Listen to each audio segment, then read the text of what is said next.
So welcome guys, welcome to my channel yoga with doctor Rajan. So दोस्तों, आज फिर मैं आपके लिए बहुत इफेक्टिव वीडियो लेके आया हूं जिसका टॉपिक है एनीमिया। सो दोस्तों, आज की डेट में हमारी सोसाइटी में, जैसे कि मैं हॉस्पिटल्स में ओपीडी करता हूं तो हमारे पास पेशेंट्स आते हैं।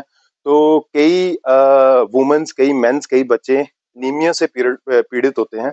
और एनीमिया जो है, इसको बोलते हैं हमारी बॉडी में जब ब्लड का लॉस, कम हीमोग्लोबिन का कम हो जाए तो उसे हम एनीमिया बोलते हैं। सो दोस्तों, कई तरह का अनीमिया होता है। Macrocytic anaemia, microcytic anaemia, chromocytic anaemia, कई तरह का एनीमिया होता है। ये सबसे पहले जांच कर लें कि एक पेरिफेरल ब्लड फिल्म होती है, उस ब्लड की एक टेस्ट होता है। उस टेस्ट से हम पता लगा सकते हैं कि हमें कौन सा एनीमिया है। तो उसके बाद दोस्तों, मैं आज आपको एनीमिया के रिलेटेड कुछ बताऊंगा और उसके रिलेटेड कुछ आसन बताऊंगा, योगा पोजेस बताऊंगा, जिससे आपको एनीमिया नहीं होगा। आपका एनीमिया अगर है तो खत्म हो जाएगा और ज्यादा आपको पिल्स लेने की जरूरत नहीं पड़ेगी।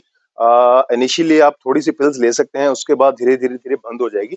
और बशर्ते एक है कि आपको डेली जो है ये योगा पोजेस करने पड़ेंगे। सो दोस्तों, अनीमिया जो है एनीमिया के होने से हमारी बॉडी में चिड़चिड़ापन रहता है। जैसे कि जो अडोलेसेंट बच्चे होते हैं उनको चिड़चिड़ापन रहता है। और जो अडोलेसेंट एज होती है, जो 10 साल से लेके 9 साल से लेके और 19 साल तक के जो बच्चे होते हैं, वो अडोलेसेंट बच्चे होते हैं। इनमें बहुत ज्यादा, जैसे कि हम स्कूल हेल्थ भी करने जाते हैं, बच्चों को देखने जाते हैं, तो इन बच्चों को जो है अनीमिया पाया जाता है। और जो 9 साल से छोटे हैं बच्चे, उनको भी अनीमिया काफी पाया जाता है। हमारी स्टेट में, जो हमारी पंजाब स्टेट में, यहाँ पे तो अनीमिया बहुत ज्यादा है। तो दोस्तों, बच्चों को चाहिए कि योगा पोजेस करने चाहिए। तो इससे हमारा जो है चिड़चिड़ापन रहता है अनीमिया होने से। और हम कहीं भी काम में मन नहीं लगता, हेडेक हो सकती है, और कई सारी प्रॉब्लम्स हो सकती हैं एनीमिया से। और चलो जल्दी से हम स्टार्ट करते हैं। एनीमिया में आप खाने में आप जो ग्रीन लीफी वेजिटेबल्स हैं उसको प्रयोग करिए। ये भी आपके लिए इफेक्टिव होगा। और साथ में पानी का सेवन ज्यादा कीजिए। और फ्रूट्स भी आप खा सकते हैं। इसमें एप्पल खा सकते हैं। और जिसमें आयरन की मात्रा, जो आयरन की कमी से आपको अनीमिया है, उसके लिए तो आप ये चीज कर सकते हैं। अगर कोई और अनीमिया है तो उसके रिलेटेड आप एक बार अपने कंसल्टेंट से डिस्कस कर लीजिए। लेकिन ये पोजेस जो मैं बताऊंगा ये सभी को करने हैं। इससे आपका कोई भी अगर अनीमिया है वो करेक्ट हो जाएगा। और ये था अनीमिया के रिलेटेड कुछ बातें। और आज जल्दी से हम स्टार्ट करते हैं। अनीमिया के रिलेटेड फर्स्ट पोज, जिसको अनीमिया है वो भी करेगा, जिसको नहीं है वो भी करेगा। और इससे सारी जो प्रॉब्लम्स हैं आपकी एनीमिया से रिलेटेड, ब्लड लॉस जो होता है, आयरन की डेफिशिएंसी होती है, आयरन डेफिशिएंसी अनीमिया होता है, वो भी क्योर हो जाएगा। और मोस्टली जो प्रेग्नेंट वुमेन्स होती हैं, कईयों को अनीमिया रहता है। और कईयों को अपने फेसेस में, जो फेस होता है, इसमें ब्लेमिशेस आ जाती हैं, जिसको मलेस्मा बोलते हैं दोस्तों। तो ये भी अनीमिया की डेफिशिएंसी से होता है, सॉरी, आयरन की डेफिशिएंसी से होता है। तो इसका जल्दी से खान पीन का ध्यान रखना, और ग्रीन लीफी वेजिटेबल्स खाना, और फास्ट फूड कम खाना, और साथ में कुछ मैं योगा पोजेस बताऊंगा, ये आपको डेली करना है। तो स्टार्ट करते हैं दोस्तों। अनीमिया के लिए सबसे पहला पोज करेंगे हम उत्तनासन। वैसे तो अनीमिया के लिए काफी सारे पोजेस कर सकते हैं, और लेकिन अगर मैं ज्यादा बताऊंगा तो आप कंफ्यूज हो जाएंगे, बिगनर्स नहीं कर पाएंगे। सो दोस्तों, मैं आपको अनीमिया के लिए, जो आयरन डेफिशिएंसी अनीमिया के लिए, या और भी तरह का अनीमिया होता है, उसके रिलेटेड जो सिंपल पोजेस है वो आपको बताता हूँ। लेकिन बशर्ते आपको डेली करना पड़ेगा ये पोजेस, योगा पोजेस। तो पहला आसन हम उत्तनासन करते हैं। सो दोस्तों, उत्तनासन में पहले बिल्कुल ऐसे सीधे घुटनों के बल झुक जाएंगे। और उसके बाद एक हाथ से और दूसरे हाथ से, so this is the Uttanasana. This is very good for the anemia, iron deficiency and all kind of anemia. आप 10 सेकंड तक होल्ड करके रखिए इसको, और इसको 3 से 4 बार ये प्रक्रिया करिए। This is very good for the anemia.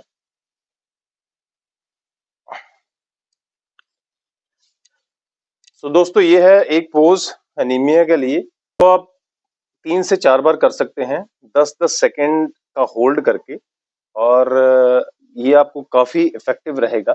और इसके बाद हम सर्वांगासन जो कर सकते हैं उसका साइकिल कर सकते हैं, उसका वेरिएशन कर सकते हैं। शीर्षासन साइकिल कर सकते हैं, उसका वेरिएशन कर सकते हैं। बिगनर से शायद ना हो, अगर सर्वांगासन या शीर्षासन करना है तो आप किसी दीवार की जो है हेल्प सपोर्ट के साथ कर सकते हैं। जो कर सकते हैं उनके लिए बहुत बढ़िया। और उसके बाद ये एक उत्तनासन आप करिए सारे। और इसके बाद एक नेक्स्ट इसका पोज जो मैं आपको बताऊंगा। तो let's get started second pose. दोस्तों सेकंड पोज है दंडासन। इसमें आप दंडासन कर सकते हैं, ये भी एनीमिया के लिए बहुत इफेक्टिव है और इजी है। दंड आसन में आपने सीधे आपने लेट जाना है और अपने पैरों के बल पे और हैंड्स के बल पे। सो दिस इज द दंडासन। इसमें 30 सेकंड तक होल्ड कीजिए आप।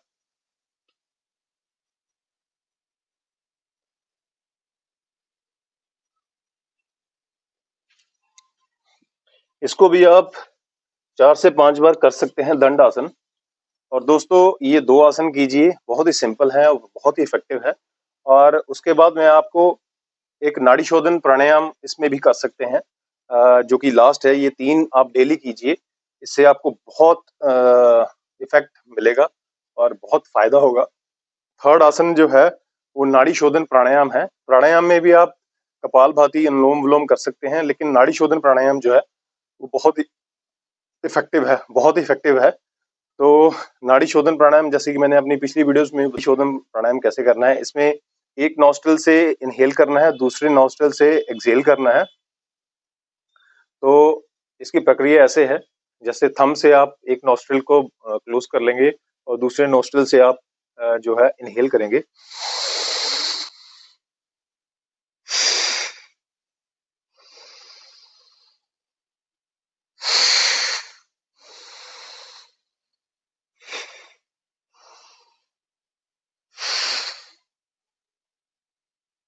दोस्तों इसको नाड़ी शोधन प्राणायाम कहते हैं। और आप इसको रिटेंशन के साथ कर सकते हैं, अंदर सांस थोड़ी देर रोक सकते हैं। एक विदाउट रिटेंशन होता है, एक विद रिटेंशन होता है। इसको आप विद रिटेंशन कीजिए, सांस को थोड़ी देर रोक लीजिए, उसको रिटेंशन बोलते हैं। और ब्रेथ को होल्ड कर लीजिए और ये आप 10 से 15 बार इसको करिए। ये 2 आसन करने के बाद ये नाड़ी शोधन प्राणायाम कीजिए, ये आपको बहुत इफेक्टिव कर रही होगा। और इसको एक एक हफ्ते के लिए डेली कीजिए और फिर देखिए इसमें आपके बॉडीज में क्या चेंजेस आती हैं। आपका एनीमिया जो है बिल्कुल ठीक हो जाएगा और आपका चिड़चिड़ापन दूर हो जाएगा और आपकी छोटी मोटी जो प्रॉब्लम्स है डिसीजन मेकिंग, क्योंकि जो एनीमिया है बहुत ज्यादा दिक्कत करता है। तो आप इसको डेली करिए और इसका रिजल्ट आप मेरे को खुद बताएंगे। और अगर आप चाहते हैं किसी और डिजीज में मैं वीडियो बनाऊं जो को आपको लगता है कि मैंने अभी नहीं बनाई, तो आप मुझे कमेंट सेक्शन में बताइएगा, तो मैं उसके रिलेटेड एक वीडियो बनाऊंगा। So thank you very much, मिलते हैं नेक्स्ट वीडियो में।